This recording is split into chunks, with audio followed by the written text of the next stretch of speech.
What you're gonna do for me is just think of the destination, but don't give me any ideas. Okay, you have it in mind. Now think of the destination. Close your eyes for a minute.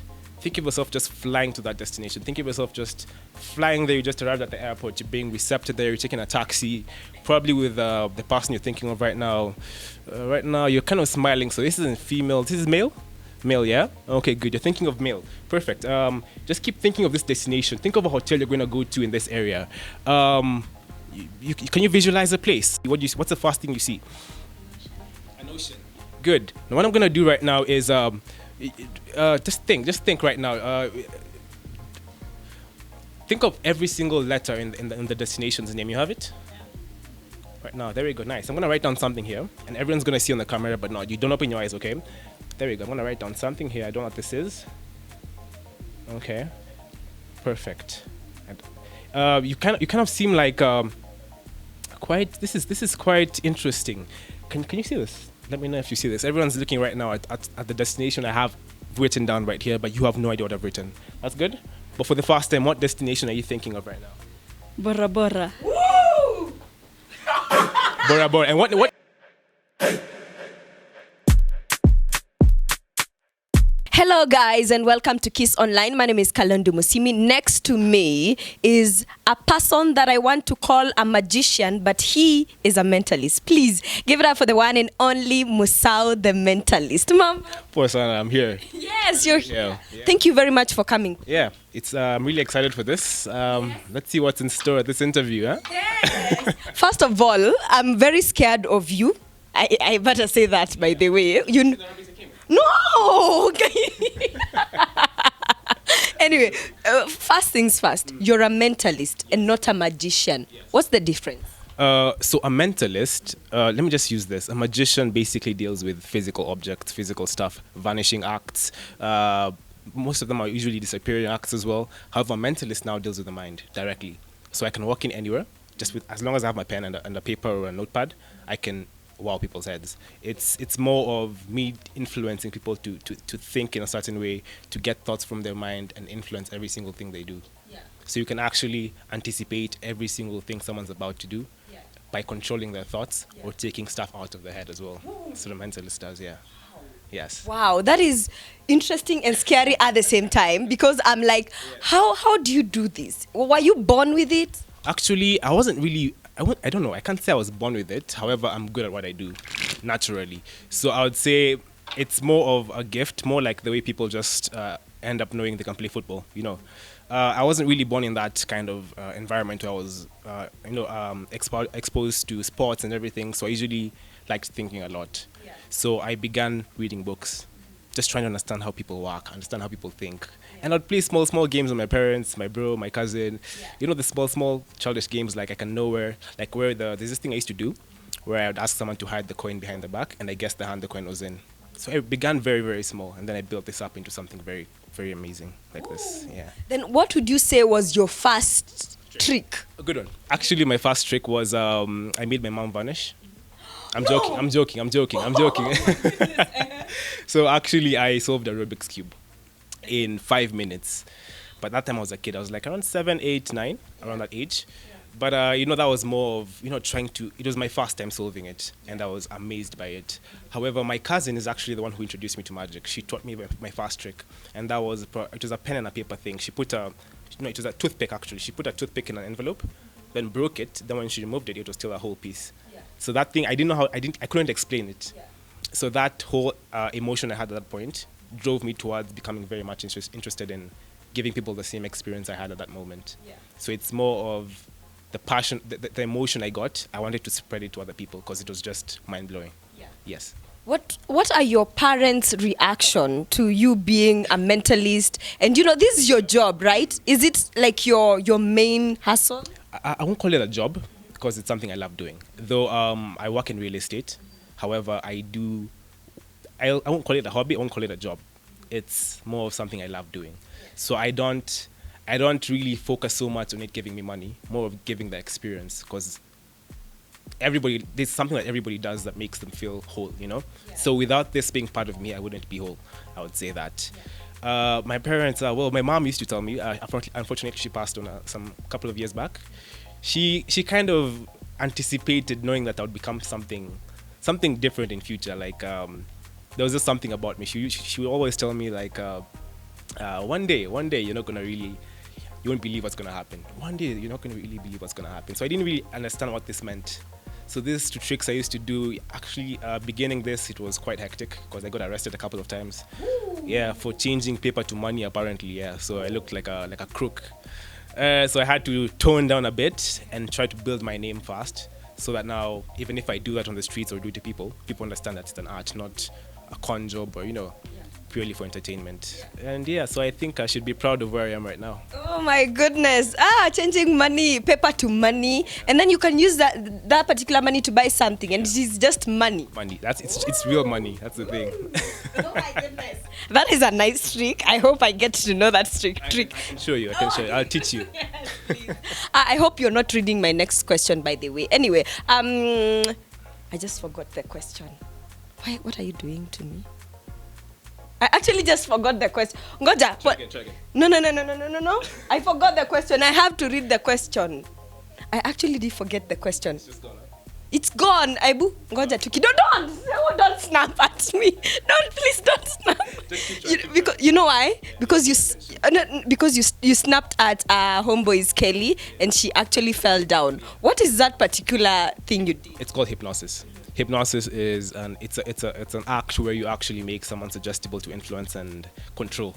So it's basically mind control, but on a higher level, where you can make someone do anything you want. You can make them sleep, you can make them forget their names, you can make them think their favorite color has always been blue if it's been black. You can make them basically do anything. You can make me, my favorite color. It's ni Musau ndo anafanya hii kitu yote. My favorite color is green. So you can actually make me think blue is my favorite color. Oh, for real? Woo, that is crazy. That is crazy. It's not witchcraft. It's science and psychology. That's a good thing about it. It's an explanation. Yeah. Because I was about to ask, what kind of forces do you use? Well, my name doesn't tell it all. Let me just say that. I'm Musau, but then that's just the tip of the iceberg, because I focus mainly on science and the mind and psychology, understanding people. The way you can. Let me just show you an example. If you see someone wearing a Gucci shirt, what do you think about them? Your first perception. A good t-shirt. A Gucci or yeah. They are rich. What else do you think about them? They are posh. Mm-hmm. What else? They're stylish. Yes. You see all those things you're getting? Those are profiles that you haven't gotten through witchcraft or any spiritual vibe. You can just tell. Yeah. So you can tell that people who like spending, that people who like quality, people who like value, people who also try to kind of portray that they have money as well if they're wearing it. Yes. Mm-hmm. So every single thing someone does actually influences their own behavior. Human behavior is very predictable. Everything you do is predictable. The way someone sits, the way they look at you, the way they walk in town. And that's why you're going to find, in most cases, the people who actually can be mentalists are crooks, are cons. They're very smart, but then you'll realize they observe people a lot. There are people who they can't steal from, because they can tell this person's very strategic, he knows what they're doing. They tell a lot about your body gestures, the way you're walking in town. If you're walking quite comfortably, quite relaxed, they know you're a susceptible target. But if you're very confident in the way you're walking and the way you're very fast motions, they can tell this person might either be very, very agile or very aggressive if we approach them. So they're actually people who can do this on a daily basis, but they just don't realize it. Yeah. So these are basic things that we see on a daily basis but never realize they exist. So I take control of that, by the fact that I know what they are, and I use them to my advantage to create all these effects you see. Yeah. Yes. For a person who really doesn't understand, magic or being a mentalist, have people called you a witch in any way? Of course, yeah. You always get that. A witch, the devil, Satan. What else have I been called? Let me see. Pastor, some random pastor's name, but I was called the reincarnated version of him or something. So I've gotten so many names, but the thing is, you don't take it personal, because if you know you can get to that point, then I know I'm good. Yeah. To the point where people believe that this is beyond an act, then I know I'm good. Yeah. So it doesn't. Do you believe in any religion? Yes, I'm Christian. Oh, you're Christian. Very do you much. go to church? Yes, I do. Do you believe in God? Yes, in fact, I pray. I pray. Actually, he's always done. He's giving me all this blessing, honestly. Because the thing is, I'm not just doing this for myself, but I also look forward to helping people who have been major, help in my life. So I really plan to give back to the society, give back to God Himself, because without Him, I wouldn't be here as well. Yeah. And also people want to know whether, because you can do a lot of things, but can you see the future? I'm not a fortune teller. What I can do is predict, and this prediction is more of not foreseeing, but you're just using someone's. Let me just show you something. Do you know that you can tell a lot about? I told you you can tell a lot about someone. If someone just, you can tell where someone's going to walk to. You can tell where someone is going to sit next. You can tell. Just like the way you can tell the leader of a group. Let's say there's a group of people sitting together. Do you know how to identify the biggest person in the group, for example? Probably the one seated. Let's say they were standing up in a group of people. How would you identify the biggest person in the room? Probably the one at the center. That's one quality. The other one is where other people are trying to mimic or mirror their actions. If you see the leader of the group doing this, everybody starts doing this as well. So those type of attributes and theories, actually, you can use them to anticipate what someone's going to do. So I'd call it more of predicting someone's behavior outcome rather than foreseeing. Yes. I want you to tell us whether you've watched films like Focus, like The Mentalist, and are these things that really happen? How many camera tricks too that they do in the movie? These are things that actually happen, and that's why they shoot movies about this. This is not an acting thing. I'm sure you've ever been in a scenario where you're seeing numbers, just not coincidentally, but you just keep seeing numbers repeating themselves everywhere. Let's say you're walking, you see number 55, or you see number 45, and it keeps ringing in your head every day. Just like the same way you hear a song in the morning and it can't get off your mind the whole day. Is that voodoo? It's not voodoo. It's your mind. There's a thing about the mind where the mind does not like incompletion. The mind will always try to complete something. So in most cases, when you have a song in your mind that you can't really get out of your head, it's because you've had it somewhere. Let me tell you something. If I play the song, let's say Vibration right here, but on a very slight volume, and then we walk somewhere else and ask you to think of a song, it'll be the same song you actually had before this, because it's still in your mind, still fresh. And the fact that as long as the song hasn't completed in your head, it's gonna stick in your head. You're always gonna keep singing the song, and you really want to get it out of your head, but you can't. And the secret behind this is to get rid of this is to just complete the song. Sing the last phrase of the song, and then your mind's gonna complete the song for you. For real? Yes, it's all scientific. So all these attributes, you can actually control what people think. What song they'll say, what numbers they'll pick, everything basically is predictable now. Yes. Is this your phone? That's your phone. Okay, just put yours away. Put yours away. I don't want. Recording as well. Okay. I was recording. Okay. You're still quite shocked, huh? That's okay. So actually, your phone is gonna be there. Just guarantee me that I've never touched your phone before in my life. Hey, reveal the secrets, the DM, the inbox. Now, inbox. I see there's one message just popped up right now. That was from. I'm joking. I'm joking. But what you're gonna do for me is think right now of probably your passcode. But probably, I hope you've never told anyone in this room your passcode. Nobody knows at all. You sure? Perfect. What you're gonna do for me is gonna just say out loud random numbers, as random as possible. Okay? Just as random as possible. Just say them out loud. 0, 9, 2, 4, 8, 1. Okay, good. Stop right there. Can I just borrow your phone for a second? It has a Face ID. No. Oh, perfect. So actually has. Can you see that? No. Oh, you're not lighting. Okay, go ahead. Don't unlock it though. Don't unlock it. I hope it's still locked. Good. And I'm gonna make sure that my fingerprint doesn't actually open this phone. Okay, you can see it's not opening anything. Yeah. Not recognized. Yeah, you can see that. Yeah. So do this. Look at every single digit here. Okay, just run through them. Okay.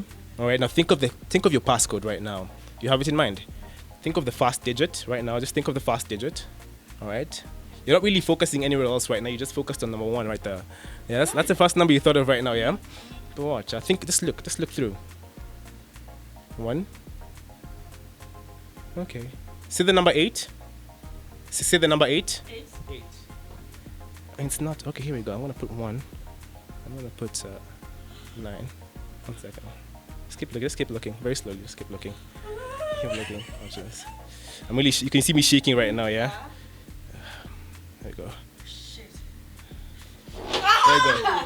Unlocked. He just unlocked. That was quite intense. He just unlocked Ivy's phone. That was quite intensive. Are you kidding? How do you feel? Are you scared? Are you shocked? I'm scared, but wow.